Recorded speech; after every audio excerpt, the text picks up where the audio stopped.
제5장 인생의 마지막에 정약용이 남긴 한 가지. 안녕하세요. 늦은 밤 조용히 인생 이야기를 나누는 공간. 황혼서재입니다. 오늘은 조선 후기 최고 실학자 정약용의 삶에 대한 마지막 이야기입니다. 바로 시작하겠습니다. 1818년 정약용의 나이 57. 그는 마침내 18년의 유배 생활을 마치고 고향으로 돌아옵니다. 강진으로 떠날 때는 한창 일할 나이였지만 돌아왔을 때는 이미 인생의 후반부에 접어든 나이였습니다. 18년. 그 시간은 너무나 길었습니다. 세상도 변했고 사람도 변했고 그 자신도 변했습니다. 아마 많은 사람들이 생각했을 것입니다. 이제 남은 인생은 조용히 보내겠구나. 이제는 쉬어도 되겠구나. 하지만 정약용은 달랐습니다. 그는 여전히 배우고 있었고, 여전히 쓰고 있었고, 여전히 생각하고 있었습니다. 사람들은 종종 이렇게 말합니다. 이 나이에 뭘 더 배워? 이제 와서 바뀌겠어? 늦었어. 하지만 정약용은 그런 사람이 아니었습니다. 그는 평생 공부했습니다. 젊을 때도 공부했고, 유배지에서도 공부했고, 노년에도 공부했습니다. 생각해보면 배움이란 참 신기합니다. 돈은 잃을 수 있습니다. 건강도 예전 같지 않을 수 있습니다. 직함도 언젠가는 사라집니다. 하지만 배운 것은 남습니다. 경험은 남습니다. 지혜는 남습니다.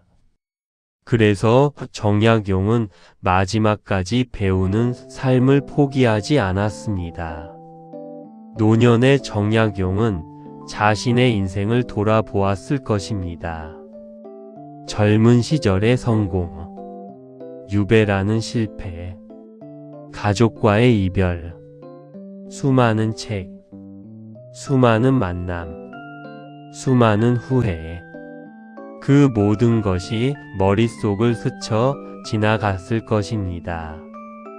그런데 놀랍게도 그의 글에서는 원망보다 성찰이 더 많이 보입니다.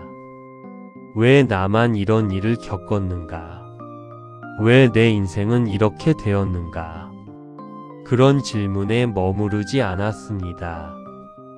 대신 이렇게 묻습니다. 이 경험에서 무엇을 배울 수 있는가? 어떻게 더 나은 사람이 될 수 있는가? 이 차이가 사람을 성장시키는 것인지도 모릅니다. 나이가 들수록 깨닫는 것이 있습니다. 인생은 결국 내가 계획한 대로 흘러가지 않는다는 사실입니다.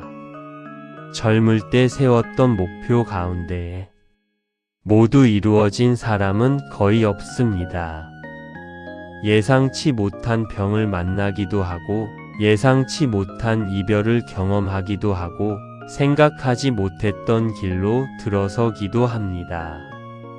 정약용도 그랬습니다.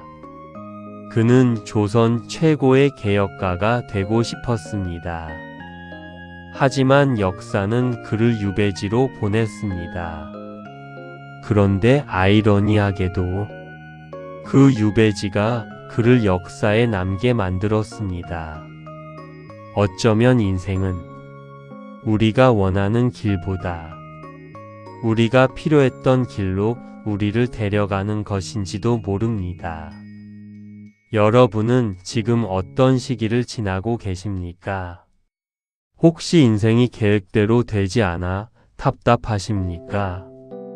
혹시 너무 늦었다고 생각하고 계십니까?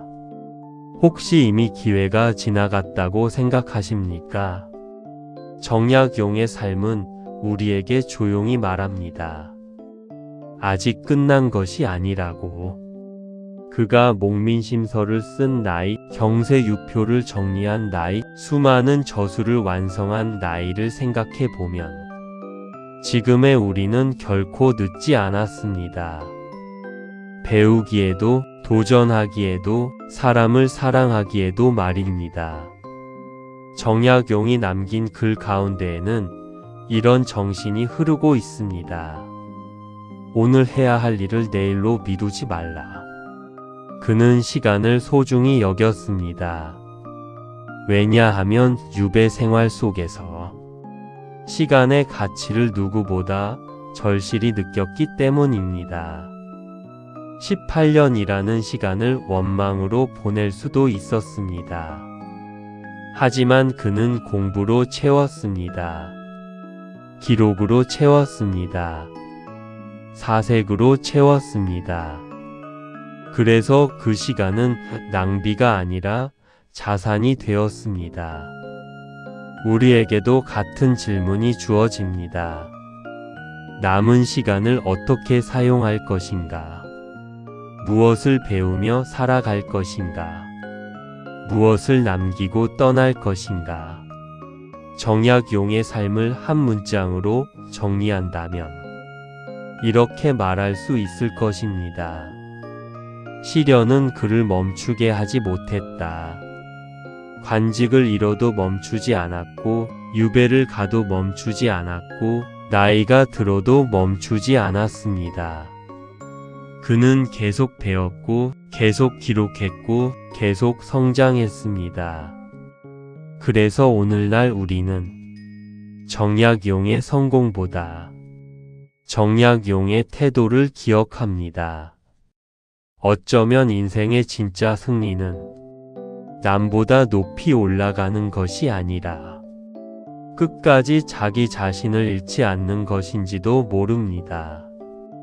정약용은 그것을 자신의 삶으로 보여주었습니다. 오늘 이야기 속에서 가장 마음에 남은 정약용의 가르침은 무엇이었습니까? 유배지에서도 공부를 멈추지 않았던 모습일까요? 아들들에게 남긴 편지일까요? 아니면 백성을 먼저 생각했던 그의 마음일까요? 댓글로 여러분의 생각을 들려주세요. 여러분의 경험과 이야기가 또 다른 누군가에게 큰 위로가 될 수 있습니다. 그리고 이런 인생 이야기가 좋으셨다면 구독과 좋아요로 황혼서재를 응원해주세요. 영상 제작에 큰 힘이 됩니다. 다음은 어떤 현인의 삶을 살펴볼까요? 원하는 현인이 있으시다면 이 또한 댓글로 남겨주세요. 오늘도 시청해 주셔서 감사합니다.